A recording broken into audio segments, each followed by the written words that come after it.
ear-torturing decibel levels, flash pots and smoke machines, black leather jackets, satanic imagery, and allusions to death. This is Blue Oyster Cult.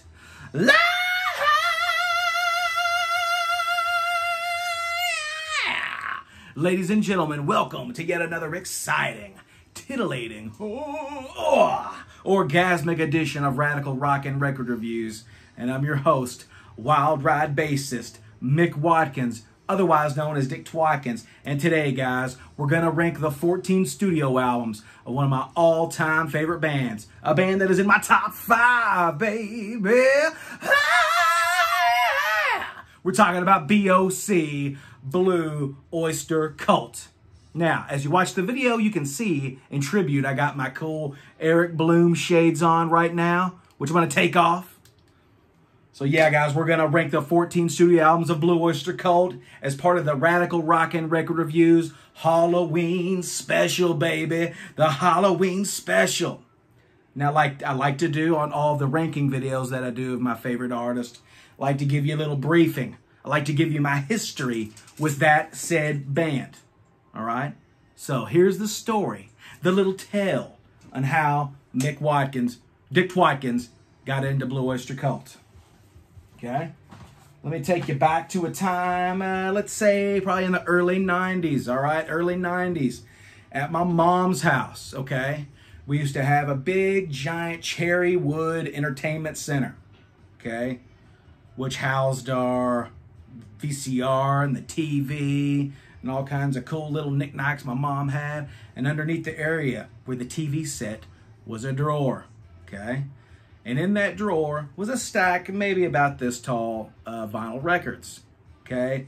I remember in the stack was a bunch of country music, a bunch of Reba McEntire, some Hank Williams Jr., bunch of late 80s, early 90s country and stuff.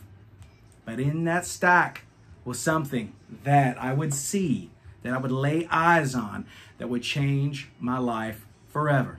So I remember as a kid, you know, one night when I'm sitting on the floor, probably playing with some Batman action figures or some Ghostbusters or RoboCop or some wrestling action figures or whatever, I remember opening up that drawer. And I remember looking at the records and saying, these look interesting. Let's take a look through them. So I remember pulling the stack out, putting it on the floor, rummaging through each record, and I was like, this is kind of lame, that's goofy looking, that's not cool. And all of a sudden, in this pile, I uncovered the legend of this. Blue Oyster Cult, Fire of an Unknown Origin. This is the exact copy that my mom had. No, my mom told me that back in the early 80s, she dated a dude here in Louisville, Kentucky, that worked at a radio station or something. So if you look on the back of that, you can see that there's a promotional stamp that she got from her boyfriend that worked at the radio station. It says, "For promotional only ownership reserved by CBS, sale is unlawful." And I remember just looking at this album cover, dude, and it was spooky. It was nocturnal. Something about it intrigued me because, you know, as a little kid, you know, I was into Batman and Ghostbusters and comic books, you know, horror, science fiction, all the stuff that kids are into. And I just remember like a fucking comic book. I remember just this illustration just was like, wow, what is this? This is crazy. The back of it with the symbol and the song title. I remember reading the song titles and they were kind of spooky sounding, mysterious sounding. So with that being said, right there, that BOC burned a hole into my retinas, guys. But I didn't realize it then. So yeah, check this out. And if you look very closely, if you look right there, where's it at? Yeah, see, if you look right in there, it's kind of hard to see. But for some reason, my mom wrote her autograph on that record. And of course, as I've talked about in the past, my mom passed away 15, 16 years ago. So this record right here means a lot to me. It's got a lot of nostalgic and emotional value to it. And one of these days, I hope to meet Buck Dharma and Eric Bloom. And hell, maybe the Richard brothers and have them autograph this to finish it off. That would mean so much to me. It'd be amazing. So yeah, there it is. So that's the first piece of the puzzle. My fandom of BOC kind of goes in like stages. It's kind of weird. So anyway, there's the first piece of the puzzle, all right? Then I remember one night, it's probably a Friday night, Saturday night. This had to be in probably about 1994, okay? I was spending the night at my mom's boyfriend's house, okay? This rad dude, who I'm going to go ahead and name drop, his name was Johnny Hebner. He was a cool dude. So I guess my mom and Johnny were going out for the evening, and I was staying the night at Johnny Hebner's mom's house. She would watch me whenever my mom and Johnny would go out and party and do crazy shit. So I was at Johnny's mom's, Dottie's house. Okay, and I remember you used to hang out in the back room, watch movies and TVs, play some Nintendo. And in that room, there you see it. There's like memes on Facebook and stuff about those old couches from the 80s, that had the wooden handrails and the wooden kind of base with like the white padding on it that had like old like rustic farm prints on it. You guys know what I mean? Do you know what I mean? Well, anyway, back there in that room, there were those couches, those old 80s couches. And I remember I had a pallet set out on the floor in this room. And like I would do every weekend or lots of weekends, I would tune in to USA Up All Night. The legendary USA Up All Night to see what kind of crazy movie would be on. That's where I first watched Friday the 13th. That's where I first watched Revenge of the Nerds. And one night, this movie came on and completely blew my mind. And I fell in love with it right then and there. I'm talking about this what year is this? 1994 classic, I think. USA Up All Night classic. The Stoned Age. And here it is on VHS. So anyway, yeah, I watched the movie The Stoned Age. As you can see in the back, there's that hot-ass babe Lainey with her Tyranny and Mutation t-shirt on. There's Joe and Hubs, Lainey, and what's the oinker chick's name now? I really don't think she's an oinker. I think she's actually pretty hot. But anyway, so yeah, I watched The Stoned Age. And in this movie, there are lots of Blue Oyster Cult references, and it even has clips of them playing live whenever Joe's staring at that gnarly eyeball in the audience and the laser hits him in the face. And Don't Fear the Reaper plays a couple times. And I remember in this movie, Joe goes to put the 8-track on in their car, the Blue Torpedo, and Hubs looks at him. He goes, "What the fuck is that?" He goes, "Hey man, it's Blue Oyster Cult." He goes, "That's a fucking pussy song." He goes, "It's Blue Oyster Cult. How is it pussy?" And then Hubs goes into this description of how bands put out songs for pussies and stuff to figure out who all the faggots are. Sorry for dropping that word, but that's how the movie is.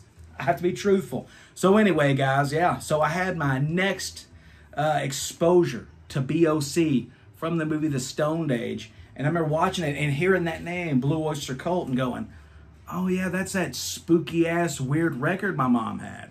So that right there kind of ingrained BOC a little bit more in my mind. And then later on in the years, I remember hearing Don't Fear the Reaper on the radio. And I remember in the late 90s, Burger King had a commercial that played Burnin' For You in it. But at the time, I was like, man, that song is pretty badass. But I did not know that it was Blue Oyster Cult. So there's the record, there's the Stoned Age VHS. So then let's say flash forward another 10 years or so, okay? I'm hanging out in the room at my buddy Slobby Robbie's house. All right, we're probably all sitting around, me and John Bon Jovi, Joey Dildoey, Joseph Barnes, Slobby Robbie, Wild Wild West, whoever, all of the friends back then. And we're sitting in Rob's room. In Rob's room, had black lights going. He had his stereo going, his record player, turntable playing. He had black light posters all over his room. Typical kind of stoner dude room. Legendary cool stuff. And I remember Rob busts this vinyl out and asked me, Mick, have you ever listened to this album? Blue Oyster Cult Spectres. And I was like, no, I haven't. As a matter of fact, I've never even heard of this album, but I had heard Godzilla. So I was like, holy shit. Well, let's put it in spin. So Rob takes the vinyl out, just like this. Takes the record out. Was that side? Right there, side A.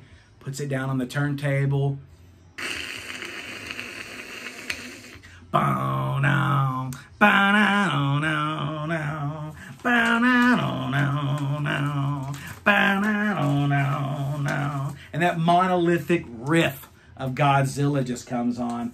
And I just remember sitting there in a haze of black light purple all over the room and weed smoke filtering out through the atmosphere and listening to Blue Oyster Cult Spectres right then and there. That Blue Oyster Cult, that BOC. Some reason, listening to this album for the first time hooked me, okay? And then from then on, I was like, dude, Blue Oyster Cult is fucking amazing. So right then and there, I did the good old discography dive, and I started buying their albums. And, well, that leads us to today, ladies and gentlemen, to where I'm going to rank the 14 studio albums of Blue Oyster Cult. Got my list right here. Bet you can't see it. So anyway, guys, Blue Oyster Cult put out 14 albums. And I'm going to do this ranking right here, right now. And I want to put out a little disclaimer, okay? You know, there's fans of Blue Oyster Cult that really love the first 3 albums, which are known as the Black and White era. Okay? You got that sector of fans, okay? Then you got fans, a different group, a different sector of fans that love more the stuff later on, like everything from like Agents of Fortune on. I would consider myself to be part of the latter, to where I like the, you know, Agents of Fortune, Spectres, Mares, Cultosaurus Erectus, that stuff better than the earlier stuff, okay? So in this ranking, there's going to be some controversial picks, all right? So don't roast me too hard, guys, in the comment section down below. Don't roast me too hard because, guys, everybody has an opinion, okay? And we all hear music differently. Certain things hit us in different ways. Certain things we like a little less. Certain things we like more. So this is just my opinion. Respect it, and I will respect your opinion also. So with that being said, number 14 on my list, in my opinion, easily the worst Blue Oyster Cult album in the whole discography. I gotta go with this. From 1988, which you know exactly what it is, gotta go with Imaginos. Imaginos is easily my least favorite Blue Oyster Cult album. And I want to say my favorite Blue Oyster Cult album, okay? Because, yes, it does have the name of the band, a very cool logo right there, and a great spooky-looking album cover. But as everybody knows, this, in name, is a Blue Oyster Cult album, but it really is not a true Blue Oyster Cult album in creation, okay? This started out as a solo album from Blue Oyster Cult drummer Albert Burchard and their former manager Sandy Pearlman, okay? And of course they were signed at Columbia Records, and they worked on this album, from what I've heard, and maybe a good 5 or 6 years. And at the end of the day, Columbia Records was like, you know what, we aren't releasing this shit. We're not putting this out, Albert, unless this is released under the moniker of Blue Oyster Cult. So, you know, they call in Eric Bloom, they call in Buck Dharma, they call in Alan Lanier. Think everybody played on this album. No, even Joe Burchard played on this album. So you get the original lineup of the band back together, okay, for this album. But I've heard and read that really none of the dudes were in the studio recording the parts at the same time. So they were kind of strong-armed into recording Imaginos. And, dude, you know, it's a good album. None of the Blue Oyster Cult albums suck. But, you know, you can hear it in the songs. And the story of the, you know, this is a concept album. The story is not even, the songs aren't even in the right order, okay? Some of the songs were taken out, which now Albert Burchard is starting to release his own series of Imaginos. So now we're like, how many fucking years later? Like 23 years later, we're finally now starting to get the full story. But back then, it was just littered with just a bunch of confusion and mess. I mean, it has some really good songs, okay? It kicks off with I Am the One You Warned Me Of. Listen, Billy, with however you say it. My favorite song on this album, In the Presence of Another World. In the Presence of Another World, very spooky, atmospheric song. Just very cool song, very cool song. Del Rio song, Del Rio song, oh Del Rio song. That song's pretty cool. The Siege and Vizier of Baron von Frankenstein's Castle at Wissaria. I can never remember that song title. I got to look at it and read it over and over. Then it has a kind of a 1988 version of Astronomy, which is good, but it's a total turd sandwich compared to a total shit sandwich compared to the original. Magna of Illusia is pretty cool. The song Blue Oyster Cult, which I think is like a rewriting of the song Subhuman, which is featured on Secret Treaties. You know, it's good, it's okay, but man, this album is definitely the worst VOC record. And my God, the last song, Imaginos.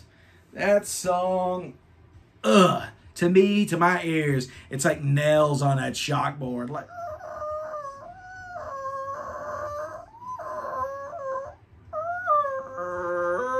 or like Freddy Krueger taking his gloves and going,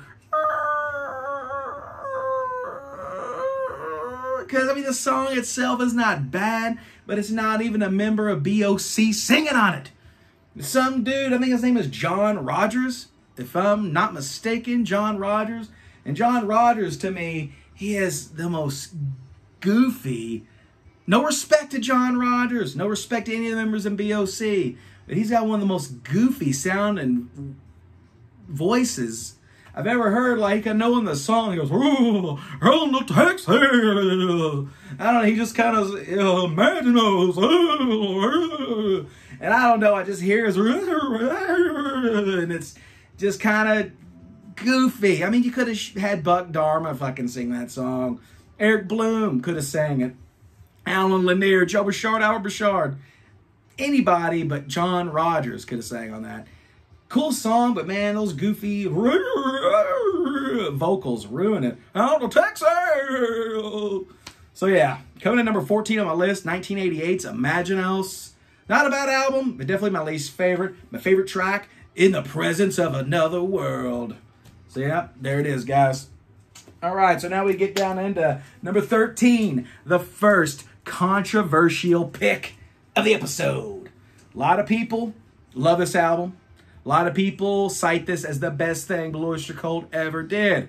And from seeing them live a couple months ago, the amount of songs that were played off this album, I can honestly probably think that Eric Bloom and Buck Dharma really think a lot of this album. And it's a good album. But to my ears, for some reason, I've never connected with this record. This album has never really hit me as strong as the others. So I got to go with my number 13, my next least favorite Blue Oyster Cult album, Worst to First, baby, from 1972. Oh, don't roast me in the comment section, please. Blue Oyster Cult debut album, Blue Oyster Cult. Good album. Very good album. I mean, it's got Transmaniacon MC. That's a great song. I'm on the lamb, but ain't no sheep. That song's never connected with me too much. Then Came the Last Days of May is an excellent song. It was a couple months ago. I seen Blue Oyster Cult at the Indiana Bacon Festival, which was amazing. The Indiana Bacon Festival, they kicked ass. I was right up front on the rail with my fiance Samantha, and that was the night that I asked her to marry me too. So we got engaged that night at a Blue Oyster Cult concert. Fucking awesome. It was an amazing, magical night at the Indiana Bacon Festival of all places. But they played that song. It was a killer rendition. I loved Then Came the Last Days of May.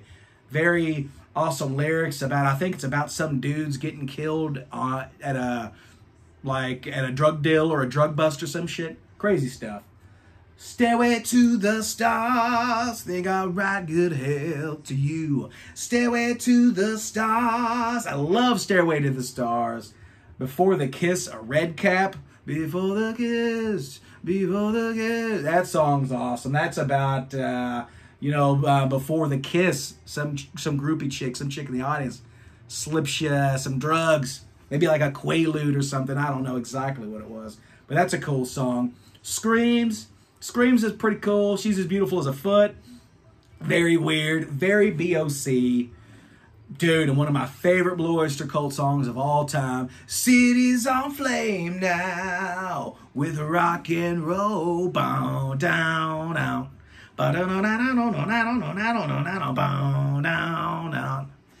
Oh, man. Oh, I love Cities on Flame with rock and roll. And my lips are cold. Cities on flame with rock and roll. 3,000 guitars seem to cry. My ears will melt and then my eyes. So let that girl rock and roll.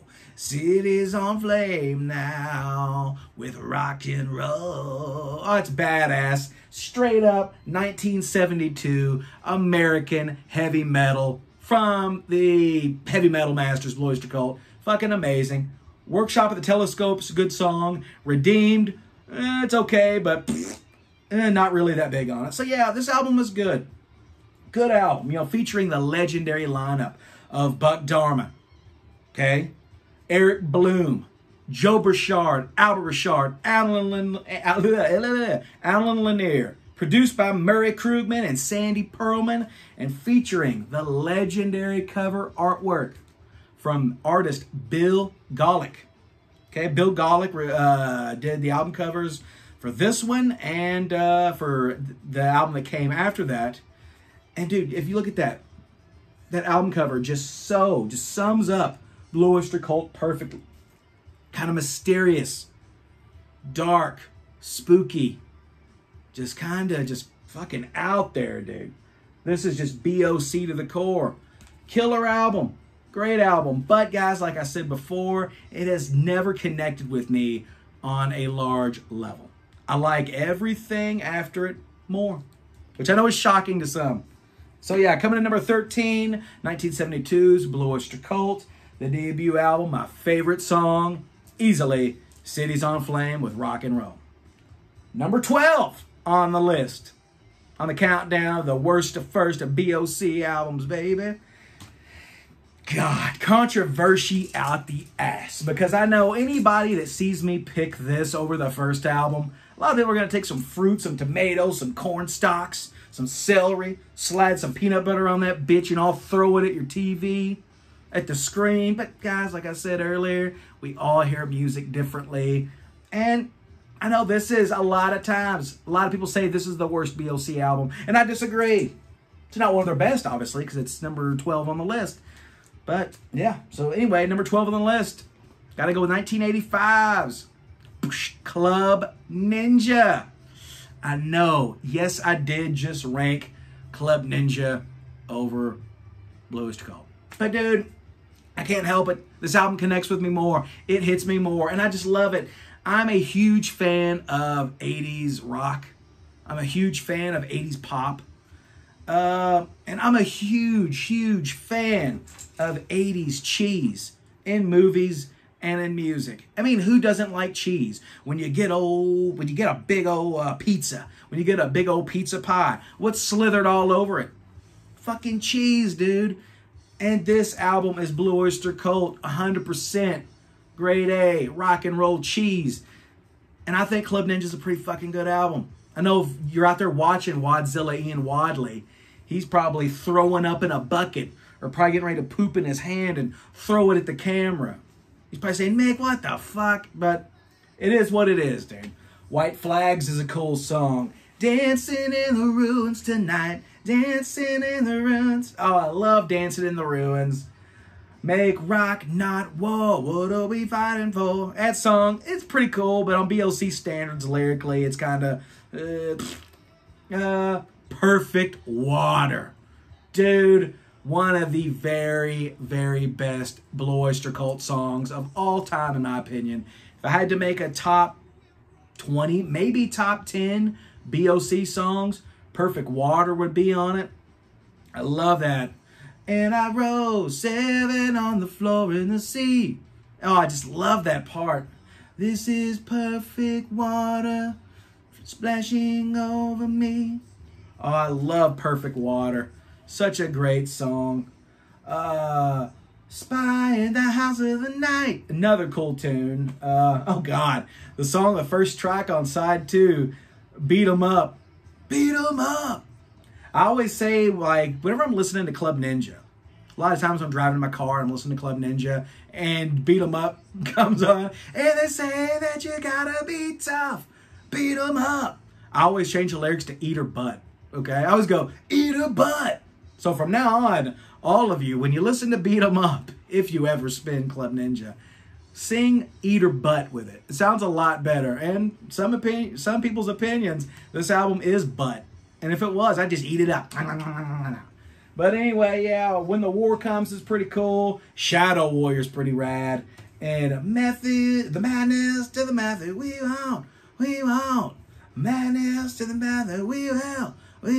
Love that song. And this version of Blue Oyster Cult featured Eric Bloom, Joe Burchard, Donald Buck Dharma Rozier, Jimmy Wilcox on background vocals and percussion, and Tommy Volvinadicek on synthesizers, piano, and organ. Also, Tommy Price, Phil Grande, additional guitars, and Kenny Aronson, additional bass. Produced by Sandy Pearlman.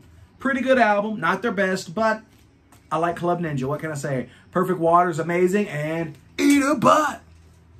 So coming in at number 12 on the list, 1985's Club Ninja, my favorite track, Perfect Water.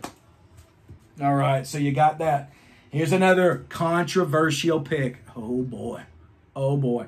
All right, so coming in at number 11 on my list. And I got a sealed copy of this, too. Got it for Christmas last year. Thank you, Penny and Bill. I got a sealed copy of this. Another controversial pick. Get ready to throw the tomatoes and the lettuce and the carrots and the fucking corn. All that shit at the TV screen. Number 11. I had it all written down. 1973's Tyranny Mutation. Good album. I love this album, dude. It's BOC, of course. I love it. But like I said before, this album has not connected with me as strong as the others after it. Look at that. Sealed copy. Beautiful. It's got that awesome The Nice Price logo sticker on it. I love that Nice Price. So nostalgic. So cool. Good album, man. I mean, the red and the black. Side 1, the black. Opens up with the red and the black. OD'd on life. OD'd on life itself. OD'd on life itself. Hot Rails to Hell. Fucking such a badass riff that song has. 1973 American heavy metal to the core.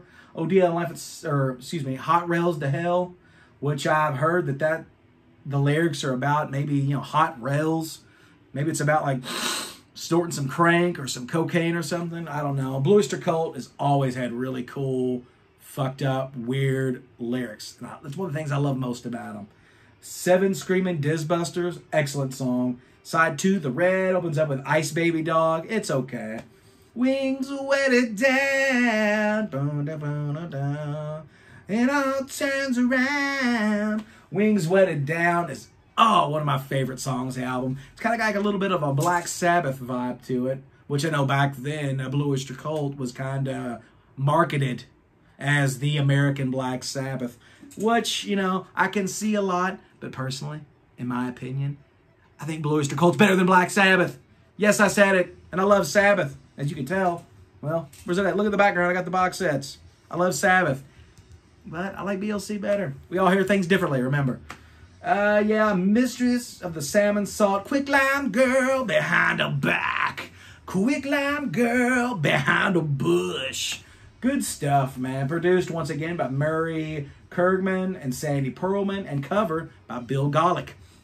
An excellent artist who did those first 2 album covers. Did he do Secret Treaties?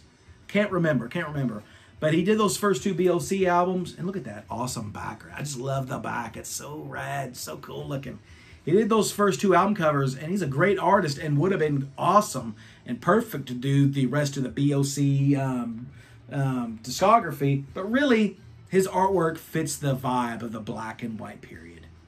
And it only really fits that. I don't think his artwork would have fit well maybe with like Agents of Fortune or Mirrors or something. But yeah, after this album, I think, or after Secret Treaties, if he did that, Bill Golick disappeared and was never heard from again. Nobody knows what the fuck happened to him. Complete mystery. And really, a mystery like that would only happen to Blue Oyster Cult. So yeah, coming in number 11 on my list, was it 1973's Tyranny Mutation? My favorite song, easily, Hot Rails to Hell. All right. So now, all right, baby, cracking the top 10. Top 10, this album's pretty good. Now, this album right here, released in 1979. So you know what it is. 1979. This album was Blue Oyster Cult. I don't know if you would call this like their sellout album. If you would call this Blue Oyster Cult selling out. Maybe they were just, I mean, you know, I don't think if the band wants to go in this direction, if the band truly wants to go in a lighter direction or a more commercially polished direction, if the band wants to do it, I don't really think it's a sellout. If it's not that far removed and different from the band's sound they had originally. Now, if the label's telling you, guys, you got to do this, you got to do that, then the band does it unwillingly, and later on they're like, man, fuck that, that album sucked, then I think that is what a sellout is. So this album, you can either look at it as BOC's sellout record or just Blue Oyster Cult trying to hold on to that fame and success that they had gotten with Agents of Fortune and Don't Fear the Reaper. So you know what it is, guys. Coming in number 10 on my list from 1979, Mirrors. I really like this album. And you look at that album cover, this is a completely different contrast. You got Mirrors, which is kind of like, you know, looks like it's a very good summertime album. A very good spring album. You know, when you're out with the windows down, you're cruising at sunset. You know, the skies are blue and the clouds are out. Hot chicks are walking around in booty shorts and shit. Ice cream man's coming by in his truck and you might stop him, give him $5 for a Choco Taco. Blue Oyster Cult Mirrors is that kind of album. It's a very kind of a summer album. Where you look at this, Tyranny Mutation, it's a very kind of fall, winter, cold, desolate, isolated album. But yeah, honestly, I like Mirrors better, dude. It opens with, they call me Dr. Music, call me Doctor, music is my game. My favorite track on the album, track 2, The Great Sun Jester. I love The Great Sun Jester, sang by Eric Bloom, is the great sun jester who danced between the stars. Oh, signs of Venus and Mars. I love Eric Bloom's voice, dude. In the, well, I wrap myself in cities I travel. I wrap myself in dreams. I wrap myself in strangers' arms. And I wish I could wrap myself in thee. Tonight is hot. Without you, tomorrow I'm cold. Oh, such a good song. Mirrors is cool. The title track, Moon Crazy. Moon Crazy. Summer madness. Down the night shines on. Head on. Until the feeling is gone. It's such a cool song. The Vigil, man. The first time I seen Blue Oyster Cult was in 2018 at the Bourbon Hall here in Louisville, Kentucky. So it was only, what, 3 years ago? 9, 10, 11, yeah, 3 years ago. And they played The Vigil. And I thought it was so fucking badass. And I was like right up front. Both times I've seen Blue Oyster Cult, that's twice now, I've been able to be like in the front row right up on the rail. And it's just magical. And I remember Eric Bloom looking right at me. Richie Castellano looking right at me. What goes up, dude? You know, very cool stuff. I Am the Storm is cool. Lonely teardrops, you've been crying all night long. And You're Not the One I Was Looking For. That's like totally a ripoff of The Cars, which I know that's what it was intended on. See, because in 1979, the rock and roll landscape was changing. New wave music was coming in and getting popular. And as a joke, because Tom Werman produced this, as a joke, I know Albert Bouchard wrote that to sound exactly like The Cars. And he wrote it as like a joke, you know, kind of like something to kind of, like maybe a little slag against Tom Werman. But Tom Werman loved it and ended up putting it on Mirrors. And I know the band, especially Albert Bouchard, kind of hated it. So yeah, very good album, very poppy. If I like had to compare this to anybody else's, you know, you kind of could put Kiss, Unmasked, Alice Cooper, Flush the Fashion, and Blue Oyster Cult, Mirrors, all kind of in the same kind of area, you know. They're all very cool, very poppy, very kind of, maybe a little disco-y, a little light, but nonetheless, really fun album, man. And there's the back, you know, fucking Eric Bloom, Joe Burchard, Buck Dharma, Albert Burchard, Alan Lanier, all hanging out, looking kind of cool. You know, one thing with Blue Oyster Cult, I love them. They're so amazing. They're one of my favorite bands of all time. They've never been a very cool-looking band, you know. But nonetheless, they look pretty cool right there. And, you know, they did it. Fucking legends. And I love me some Mirrors. So, yeah, coming in number 10 on my list, 1979's Mirrors. My favorite track, The Great Sun Jester. All right. Good stuff. Good stuff.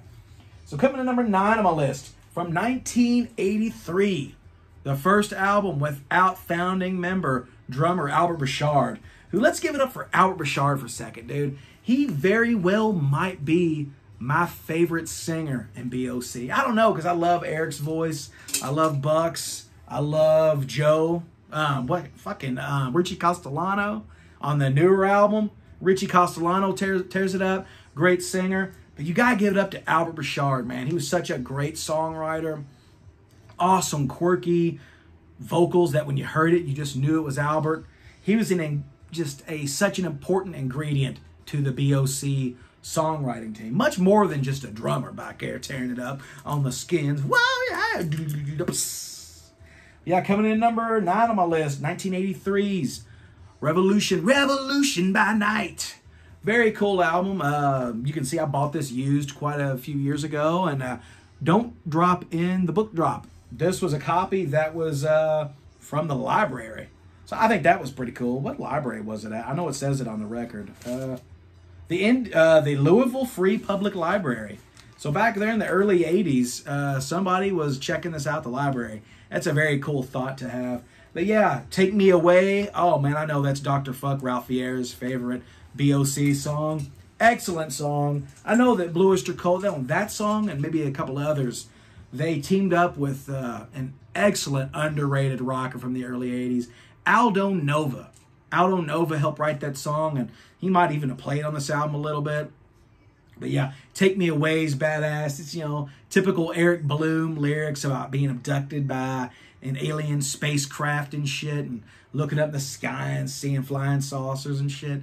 All that geeky, cool science fiction, horror, kind of BOC stuff.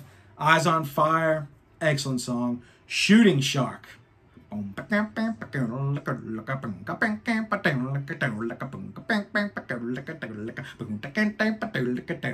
bass played by Randy Jackson. You know, the old host on one of those, The Voice, or one of those fucking singing shows.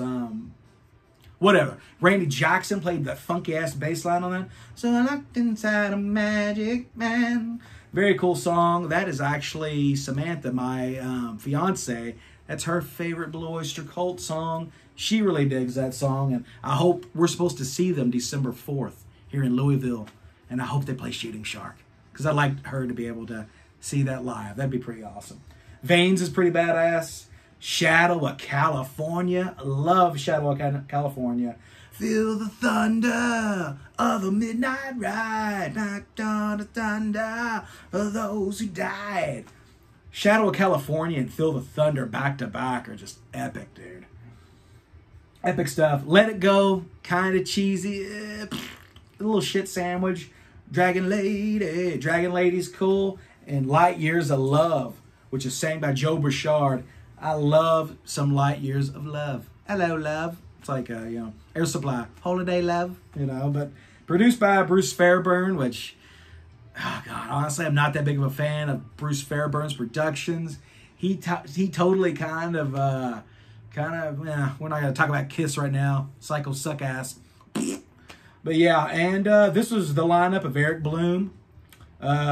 Rick Downey, who was a roadie for BOC, was the drum tech, I think. Took the spot of Albert Bouchard on this. And Rick Downey does some very good drums on this. Very good album. Alan Lanier and Buck Dharma, yeah. So, dude, 1983's The Revolution by Night. It's BOC kind of getting a little bit more 80s sounding, I would say. You know, I think they were trying to move into a more modern direction with this, with a lot of the electronic drums and stuff and that kind of thing. But yeah, it's a good album. My favorite track, easily, The Shadow of California. Good stuff. All right.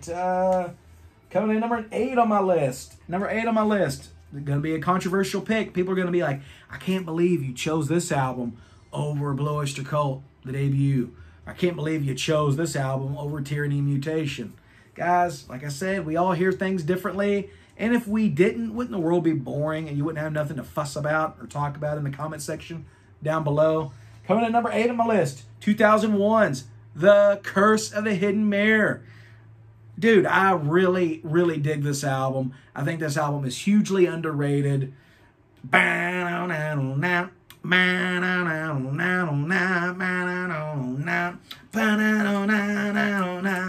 Kicks on with I'm on the outside, I'm on a high ride.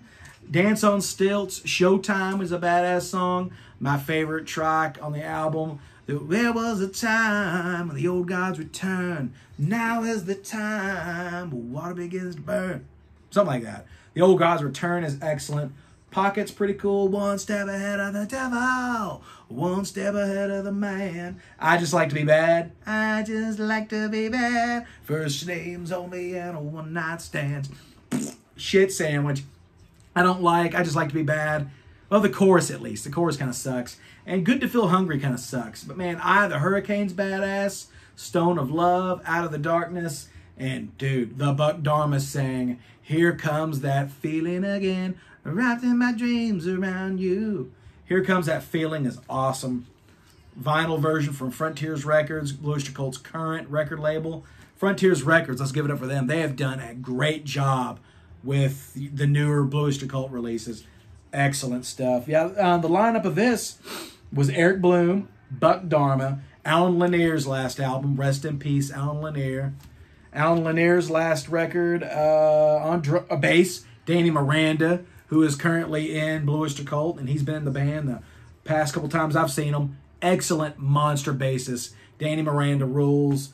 And on drums was Bobby Rondinelli, who I'm pretty sure was in Black Sabbath at one point. Yeah, Curse the Hidden Mirror from 2001. Excellent, very underrated album. My favorite track is The Old Gods Return.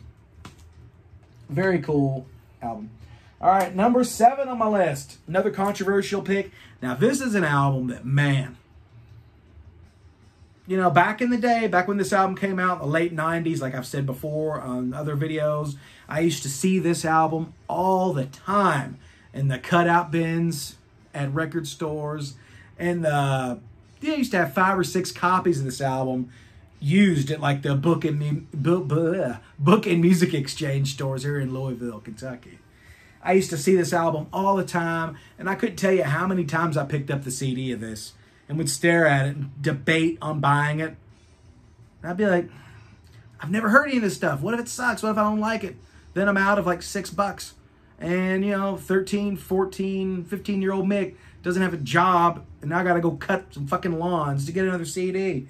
But nonetheless, I wish I would have got this album back then because it is amazing. I love, coming in at number 7 on my list from 1998, Heaven Forbid. Excellent album. My son Grayson likes this album a lot too. I'd like to see you in black. Make me feel that your husband is dead. See You in Black kicks the album off. One of Blue Oyster Cult's heaviest songs. And really, this is probably BOC's heaviest album. Harvest Moon. Top 10 BOC track for sure. Seen him play Harvest Moon twice. Excellent classic BOC. Love it. Power Underneath the Spare rules. X-ray eyes. Do not envy the man with the X-ray eyes. Hammer Back. Don't keep that safety on. Damaged is pretty cool. The Cold Gray Light of Dawn is excellent. Real World is neat. No, it's not about the MTV show back in the day. Real World, it's not that. Live For Me is an excellent song. And the sequel to Burning For You, Still Burning. Oh, I love me some Still Burning, dude. I'd love to see Blue Oyster Cult bring that back in the set list. And then it ends with an acoustic version of In Thee. Pretty fucking good, but I like the original better. This is a very underrated, underappreciated Blue Oyster Cult classic album. If you've never heard this, check it out. Or just check out Harvest Moon. Excellent stuff. Glad to see that Harvest Moon is still in the set list. Guys, Buck, Eric, Richie Castellano, Danny Miranda, Jules Rodino. This is an excellent album. And we love your hardcore BOC fans. Us cultists. I guess that's what you call us. Whatever. We would love to hear more songs from this album in the set list. It'd be awesome. See You in Black. Yes. So coming in at number 7 on my list from 1998. Heaven Forbid. My favorite track, Harvest Moon. All right. Coming in at number 6. Ooh, yeah. From 1980. This album's so good. You can see the shirt. My favorite Blue Oyster Cult shirt that I have. From 1980. Produced by the legendary, one of the greatest producers in rock and metal, Tom Werman. Number 6 on my list from 1980. Cultosaurus Erectus, dude. Excellent early 80s heavy metal album from BOC. Black Blade. Excellent. Monsters, monsters, monsters. Love that jazzy little breakdown in the middle of it. Fucking weird, dude. This was after Mirrors kind of came out of BOC, tried to get a little bit more poppy, a little more commercial. This is Blue Oyster Cult just saying, you know what? We're a weird, fucking spooky, mysterious band that sings about cool horror and sci-fi stuff. We just got to be that. Fuck trying to get everybody, quit trying to be the most popular band in the world, and let's just be Blue Oyster Cult. And they fucking did it, dude. One of their best albums, obviously. Divine Wind. Oh, man. If you really think we're the devil, then let's send them to hell. Cool lyrics. Deadline. It's almost the deadline. It's almost the deadline, darling. I love Divine Wind and Deadline back to back. I'd like to hear that live too on the set list. Go from Divine Wind into Deadline. That'd be fucking perfect. It'd be amazing. The Marshall Plan, kind of silly, kind of goofy with the Don Kirshner thing, but such a cool song. Marshall Plan's amazing. Hungry boys, dun, dun, dun, dun, dun, down. Hungry boys, hungry, hungry, hungry boys. One of my son Grayson, one of his favorite songs. He loves Hungry Boys, especially when we're going out to eat at Red Robin, because we're hungry boys. Do we gotta get some fucking burgers, dude? And their chili's quite excellent too. Definitely suggest some Red Robin chili. Fallen Angels, pretty cool. Lips in the Hills, excellent. Unknown Tongue is really cool. Whenever I seen BOC for the first time in the Bourbon Hall in Louisville, Kentucky, they did, was it Unknown Tongue or Lips in the Hills? They did one of those songs for the first time in years, and it was fucking awesome. I can't remember which one.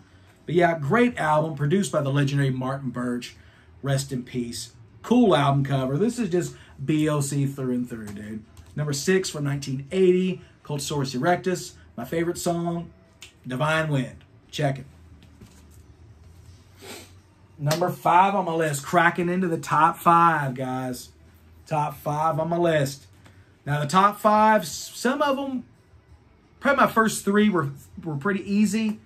My 4 and 5, I had to kind of bat around and pick, and which one do I like? It's really hard when you love a band. But ultimately, I had to go with, from 1976's Agents of Fortune. Probably the best-selling and most popular BOC studio record. People love this, and it's a great album. Great album. Awesome artwork. Iconic artwork. Number 5 on my list. This Ain't the Summer of Love. True Confessions. Debut vocals from Alan Lanier. Don't Fear the Reaper. Man. A lot of people kind of complain about that song, saying it's like overplayed. They've heard it so many times, blah, blah, blah. Dude, I never ever get sick of Don't Fear the Reaper. I love that song. It's the great song about eternal love, a love that will never and can never die. A lot of people back in 1976 thought it was a song about a suicide pact. But it's not. It's about eternal love. And I love that song so much that when we seen Blue Oyster Cult back in August at the Indiana Bacon Festival, I had the ring in my pocket, and Samantha was next to me. And during Don't Fear the Reaper, that's when I grabbed her hand. Baby, take my hand. And I asked her to marry me. And thankfully, she said yes. It was such a magical moment in my life. One of the coolest, greatest moments of my life. And I'm glad I could do it in such a rock and roll cool way. ETI, Extraterrestrial Intelligence, is badass. My favorite song on the album, I think.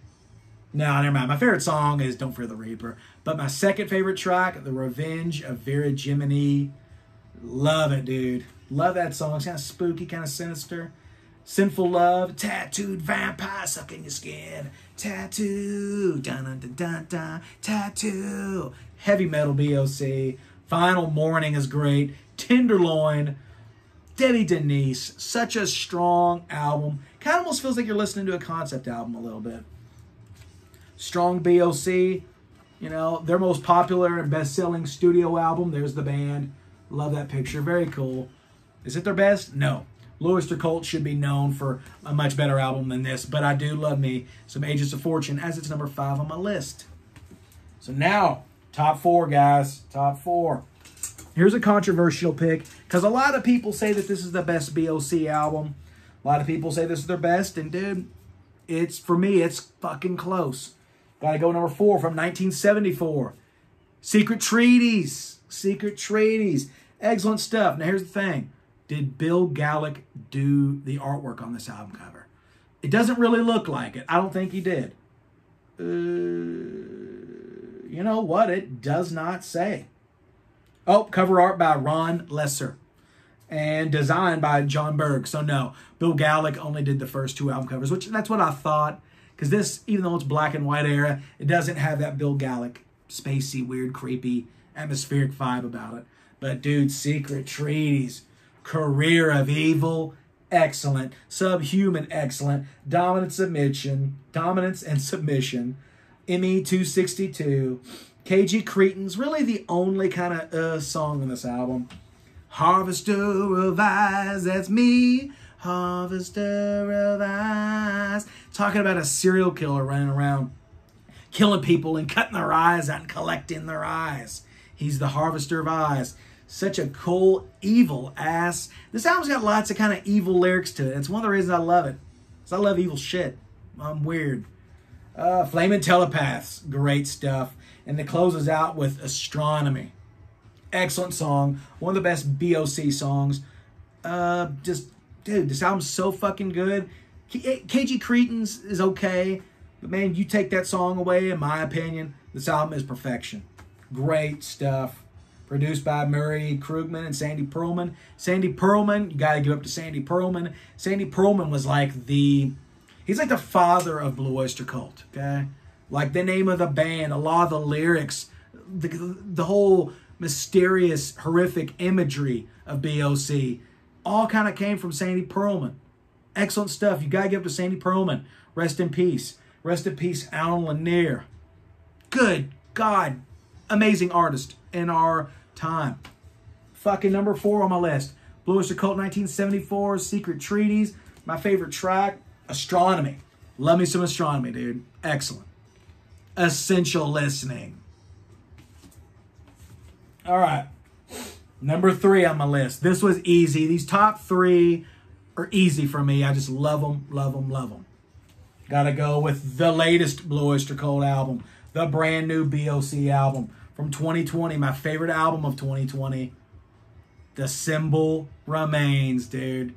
Excellent return to form for the band. Their first album in fucking 20 years, almost 19 years. And they delivered, dude. They delivered. That was me. Box in my head. Tainted Blood, sang by the super talented, the man that gave BOC a new breath, a new life. Richie Castellano. Tainted Blood. When I seen them play Tainted Blood at the Indiana Bacon Festival, the audience went ape shit, dude. One of the most kind of... Dude, when Tainted Blood came on, everybody freaked out. And what I was impressed with, a lot of the audience members knew the lyrics and loved it. true hardcore BOC fans, Richie Castellano, fucking dude, salute you. Thank you, dude. And even that night, I actually met Richie Castellano. And he was like, you know, at the end of the gig, I had this vinyl with me. And I was like, sitting there waiting for him. I said, Richie, what's up, man? Could you sign my record? And he goes, wait a minute. Aren't you that review guy? Aren't you the review guy? You know, and I was like, dude, yeah, that's me. Richie Castellano took a picture with me. And he autographed, you can see it, my Symbol Remains album. Such a cool moment, man. Such an awesome moment. That's one of my dreams come true. I've met one of the members of BOC. My favorite track on this album, Nightmare Epiphany. Fuck, I love Nightmare Epiphany. Wish they'd play it live. Meet me at the edge of the world to watch it all burn. Forget what you learned. Edge of the World, The Machine. Train True Lenny song's the only kind of song in my opinion. The Return of St. Cecilia is excellent. Stand Up and Fight, Florida Man, The Alchemist. The Alchemist, classic BOC. Secret Road, There's a Crime, and Fight, which Fight is my son Grayson's favorite song, and that's the song that kind of got him into BOC. You know, so I get to pass that love and coolness of liking a band on to my 10-year-old son. Awesome. Thankfully, to the Symbol Remains, and he really digs this album. It's one of his favorites. That's why it's important for classic bands to keep doing new music. Don't rest on your laurels like Kiss. Keep doing the same old fucking shit.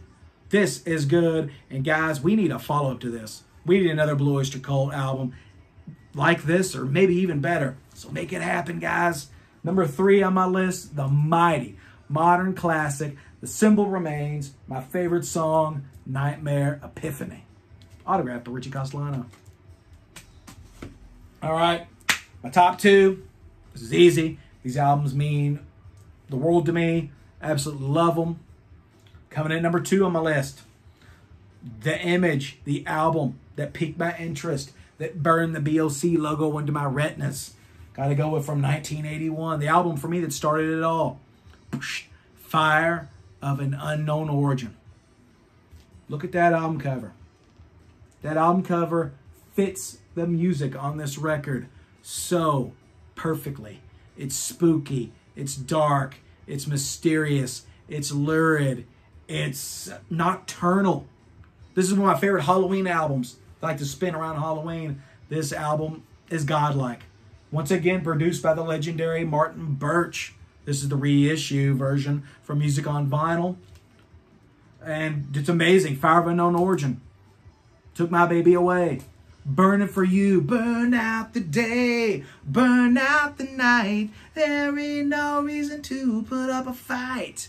I'm living forgiven, the devil is due. And I'm burning for you. Love Burning for You. Veteran of the Psychic Wars. Soul Survivor. Heavy Metal, The Black and Silver. Vengeance, The Pact. I love Vengeance, The Pact. After Dark, I Want You. After Dark, I Need You. I love After Dark. Joan Crawford. And one of my favorite Blue Oyster Cult songs of all time, Don't Turn Your Back to the Dogs Who Hound You. Don't turn your back when danger surrounds you. You never know when it's your turn to go. Oh, this album's so good. Love Me, Some Fire of an Unknown Origin, my second favorite album. It's so weird and atmospheric. This album sounds like it's a concept album. This album almost kind of sounds like a dream.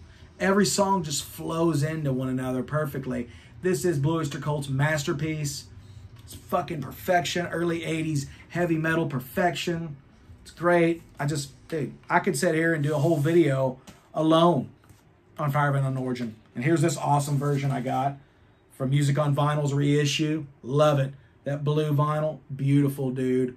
Beautiful. Love that. And, yeah. You know, I'd like to see BOC, you know, do this album in its entirety live. Amazing stuff. Such an important album to me of my childhood and just my life. I love Fire of an Unknown Origin. My favorite track being Burning for You. I'm not basic. It's just a badass song. Love it. And You know what it is, guys. Number one on my list. Number one on the list. The album that really got me into Blue Oyster Cult hardcore musically. That night in Slobby Robbie's bedroom with the black lights and the weed smoke kind of hazing through the clouds. Spectres from 1977. My favorite Blue Oyster Cult album. This album is, like, once again, like Fire of an Unknown Origin.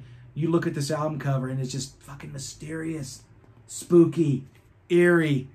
The album cover fits this perfectly. This is Godzilla, Golden Age of Leather. Raise your cans of beer on high and seal your fate forever. Our best years have passed us by. The Golden Age of Leather. Death Valley Nights. Searching for Celine. Fireworks. Ready to rock. Yes, I am. Are you ready to rock? Celestial the Queen. Great song. I know my buddy John Bon Joey Dildoey, Joseph Barnes loves that song. My fiance Samantha really digs Celestial the Queen. Going through the motions. And my all-time favorite Blue Oyster Cult song, I Love the Night. Love it. Nosferatu, just, I Love That Night, Nosferatu both have that kind of dark horror movie, hammer horror, vampiric vibe to them. This album's perfect. It's poppy. It's hard rocking. It's progressive. It's psychedelic. It's just, it checks all the Blue Oyster Cult. Checks it all off. This is Blue Oyster Cult's. This is their masterpiece. That and Fire of an Unknown Origin to me are just fucking godlike. I love this. My favorite Blue Oyster Cult album of all time. 1977's Spectres. And this is another reissue I got. There's the Chronos symbol, the Blue Oyster Cult symbol. One of these days I'll probably get a tattoo of that. And yeah, here's this version I got. Oh, it's kind of hard. Hang on. Staticky. Had to buy this too. It's one of my favorite albums of all time. Check that out. Kind of a translucent blue vinyl. Awesome stuff, guys. So yeah, that's it. We have secured the journey of my Blue Oyster Cult ranking. And we have set a record that this is the longest episode of Radical Rockin' Record Reviews yet. Get in there. Ugh. So guys, thank you for watching. I love Blue Oyster Cult. I love them. And, dude, they're totally worth an hour. And I hope you all stick around. You know what? Fuck it. You will stick around. You guys are the best. So let's recap. Spectres, number 1. Number 2 on my list, Fire of an Unknown Origin. Number 3 on my list, the mighty modern classic, The Symbol Remains. Let's see. Secret Treaties. Ages of Fortune. Cultisaurus Erectus. The very underrated and excellent Heaven Forbid. Curse of the Hidden Mirror. The Revolution by Night. Revolution by Night. Mirrors. Tyranny Mutation, very controversial. I know. Talk about controversy. Club Ninja. Oh, man. Blue Oyster Cult. And the worst BLC album I've ever Texas. Imaginos. Guys, I want to thank you all for chilling out with me and enjoying the BLC discography. Blue Oyster Cult, one of the greatest American hard rock heavy metal bands of all time. Vastly underrated and underappreciated. Blue Oyster Cult are gods. They're always out on the road touring. They're always tearing it up. I'm going to see them December 4th here in Louisville, Kentucky at the Brown Theater. I cannot fucking wait to party with BOC. And I love them. So check it out, guys. Go see them. They deserve your attention and they will blow your fucking mind. Awesome. Thank you for checking out the channel, guys. Thank you for watching the episode. If you dig these videos, check out my band Wild Ride, WYLDRYDE on Facebook. Official Wild Ride on Instagram. If you dig Kiss, if you dig Judas Priest, Metallica, Motley Crue, if that's your kind of thing, check Wild Ride out. We are the band for you. And coming up in the next couple months, we're going to be releasing our second album, Gasoline Alley. Oh, it's going to be good shit, guys. Check it out. Check it out. And thank you all. If you like this channel, if you like my videos, subscribe, hit the notification bell, yada, yada, yada. I'm out of here. Got shit to do. Happy Halloween, and I love you all. Rock and roll, yeah! See you guys. See you next time.